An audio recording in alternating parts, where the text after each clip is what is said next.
मेरे भाइयों, जब जल की मांग की है तो संत ने नेत्र नहीं खोले। बड़ी छत को क्रोध आ गया कि ये महात्मा नहीं है, ये ढोंगी है। क्या मैं सुंदर नहीं हूँ? क्या मैं धनहीन हूँ? क्या मैं संतानहीन हूँ? क्या मैं बलहीन हूँ? इस महात्मा ने मेरा मुख देखना गवारा नहीं किया, क्योंकि बुद्धि पे कलिब बैठा था। सो देखा है कि वही एक मरा हुआ सर्प पड़ा है और वो मरा हुआ सर्प तलवार से उठा करके लोमस ऋषि की गर्दन में डाल दिया। और मरा हुआ नाग डालने के बाद परीक्षक घोड़े को लेकर हस्तिनापुर में आकर के जैसे ही मुकुट उतारते, सोई राजा की बुद्धि बिल्कुल ठिकाने आ गई, क्योंकि मुकुट में कलिब का पास था।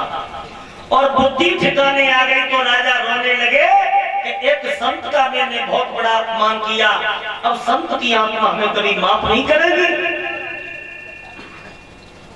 तो ये भी बात सत्य है कि भाला वाले से लड़ लेना, लेकिन कभी माला वाले से मत लड़ना। भाला वाले से बच जाओगे, लेकिन माला वाले से कभी नहीं बचोगे। किसी संत की बरतवा लग गई तो जीवन को बर्बाद कर देगी। तो गले में जब नाग डाला है तो अपनी लोमस ऋषि के पुत्र श्रृंगी ऋषि को मालूम पड़ गया कि मेरे पिता के गले में मरा हुआ नाग।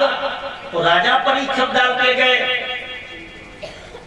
तो भाइयों, जब लोमस ऋषि आते हैं, पिता भजन कर रहे हैं, गले में नाग, क्रोध आ गया कि पूरे राजा, पद के मद में आकर के तूने मेरे पिता के गले में मरा हुआ नाग, और उसी समय कमंडल से जल लेकर के श्राप दे दिया कि राजन, मैं तुम्हें ये श्राप देता हूं कि 7वें दिन यही मरा हुआ नाग तुम्हें जिंदा बन करके डसेगा।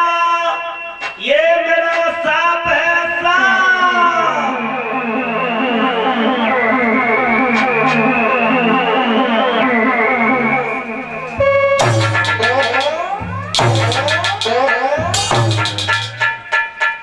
जैसे ही भक्तों श्राप दिया, और श्राप देने के बाद एक पत्र लिखा है परीक्षक को, और पत्र में क्या लिखा है?